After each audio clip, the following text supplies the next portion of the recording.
Today, I'm gonna continue with the episode 2 of how to avoid divorce in marriage and how to avoid the third party in marriage. So, like I said, third party can be your parents, your husband parents, the siblings, your friends, people you bring in your home. Okay, so they are the third parties. So because I believe that marriage is between two matured minds so that comes together to unite, okay, to achieve, okay. So today I believe that marriage is a cause. We learn every day. So nobody is perfect. I am not perfect. You are not perfect. Your husband, your wife is not perfect. He's a different person. Because you know why I say he or she is a different person? Because we all grow in different background, different parents, different mentality. So coming together as husband and wife, uniting to one another, that what makes us, okay, matured. So we come together to learn each other. So in this marriage, there's this thing we call marriage course. During your wedding process, you go for marriage course for 3 6 months. That is not enough.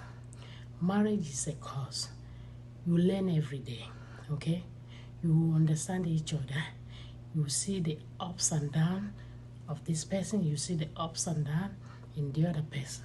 So it's a school. It's a whole lot of things to learn. Marriage is like a dictionary. So you learn every day. It's not enough for 3 months marriage course for you to just get married, do your white or cut wedding. No. Marriage is a continual education. As soon as you get into marriage, you continue the education. You keep learning each other. It's not enough for 3 months. So marriage, for you to understand your partner, for you to have patience in this so-called marriage, number one, you need to foster open communication. Open communication in marriage matters. So you let your partner know your ups and downs. You let them know what you like and what you don't like. Okay, let's continue from the lecture. Thank you, Vicky, for that special advice and lecture. Okay, we are still going to continue with marriage talk, and we are going to look into a topic that says understanding marriage and third party interference in family issues. Understanding marriage. You heard the word marriage, but do you really understand what marriage is all about? Do you think marriage is just a man and a woman coming together? You need to understand what it takes to be a married woman, what it takes to be a married man. Having the knowledge alone is going to help you go far in marriage. Okay, so in this topic, we are going to be exhausting so many aspects of marriage. And first of all, we are going to define our terms. Our terms of these topics. Number one, I picked number one, understanding. We're going to define understanding. So I want to run down what we're going to learn so that you know if you can stick to this video, and which I know you stick to this video to the end. So if this is your type of video you like, please consider subscribing, because more of this quality content are still going to come your way. So first of all, understanding. We're going to define understanding. We're going to define marriage. We're going to define third party interference. We're going to define family issues. Okay, so let's dive into the main video. Definition of terms. Understanding. Understanding, as it might commonly sound, is not what it really means. When you want to understand something, you really need to have knowledge of it entirely. Like you have made your researches about that thing you want to understand. You want to understand marriage. Have you read books about marriages? Have you asked questions about marriages? Because it's something you have not studied before, it's something you have not gone into before. So have someone actually sat you down to give you experiences of what he or she is going through in marriage? You need to make this research. You need to read books, you need to watch videos, you need to listen to audios before you can say, I now understand marriage. That's where this understanding will come. You now have the understanding of, okay, when someone say marriage, you now have understanding of it. Okay, so understanding here in our terms, you need to know it entirely, what marriage is all about. That is our number one term. So the second one is marriage itself.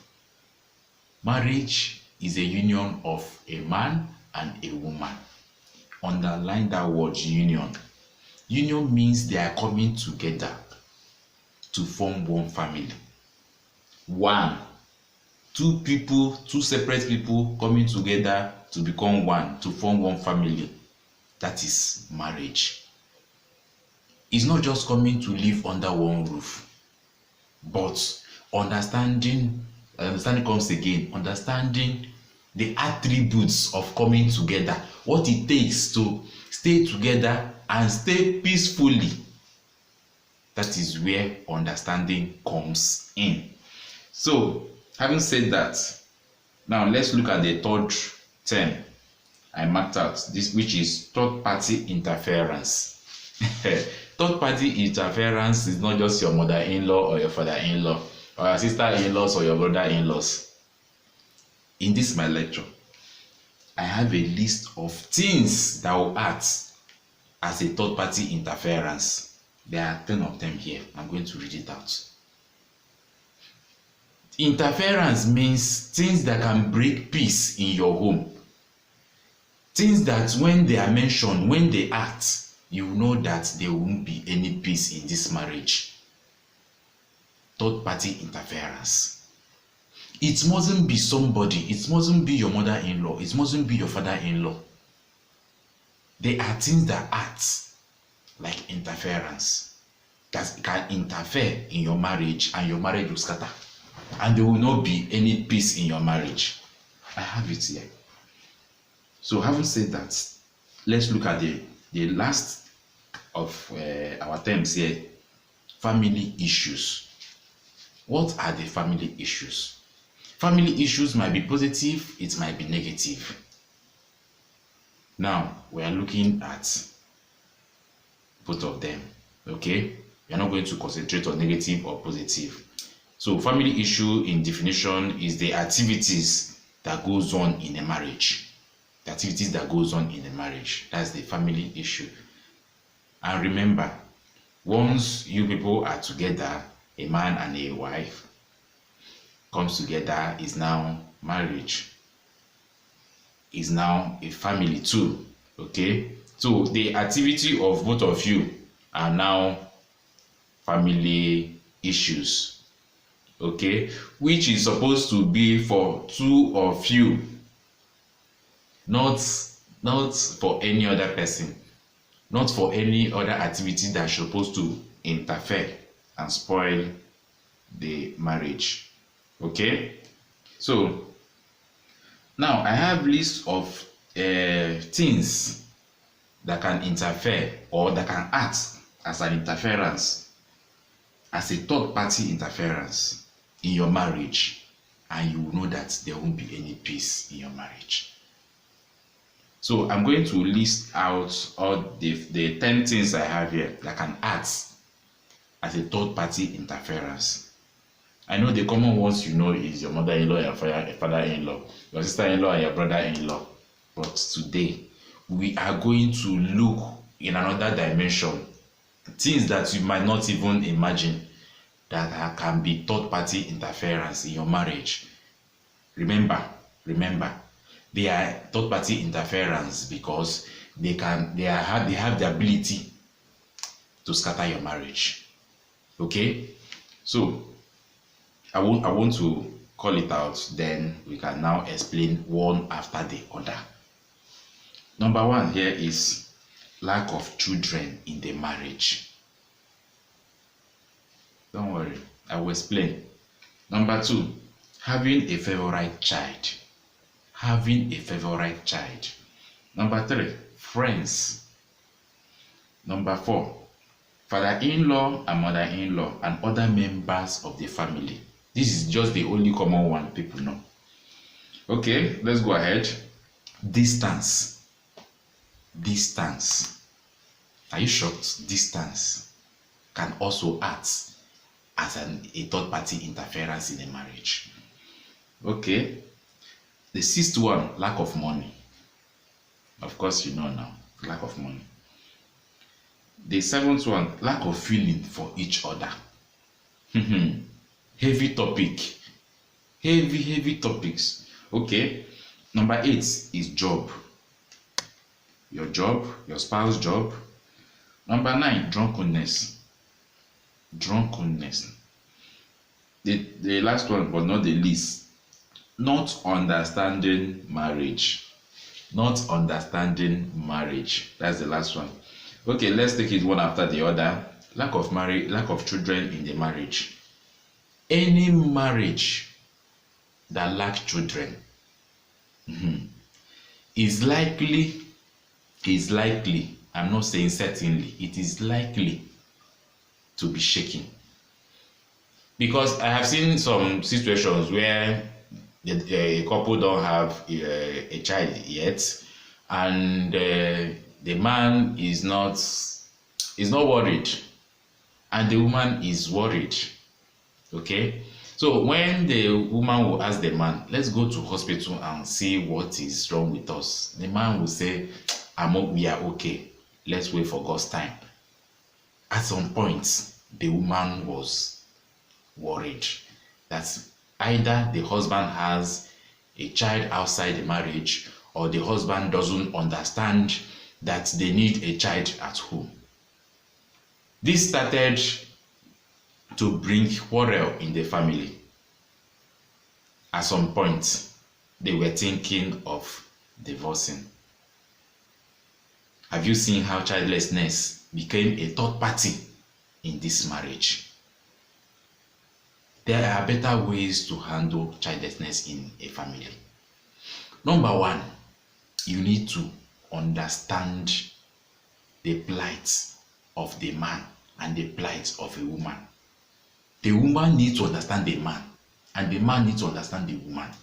And two of them will come together as a family to take a decision. Yes, we don't have any child yet, but let's stay happy. Encourage each other. Make yourself available to always comfort each other. It will go a long way to solve this issue. Okay? Because when you leave yourselves loose, you have given yourself chances to be thinking rubbish in your head. But when you are together, it's going to be comfort all the way. Do you get that now? Okay, let's look at number 2, having a favorite child. A couple that has children, but you have your favorite child. You have this one that you must buy something for, and the others you say, later, maybe I didn't have enough money, I just bought this one for this Okechukwu, I bought this one for Okechukwu. You have a favorite child. When that child misbehaves, you don't flog that child.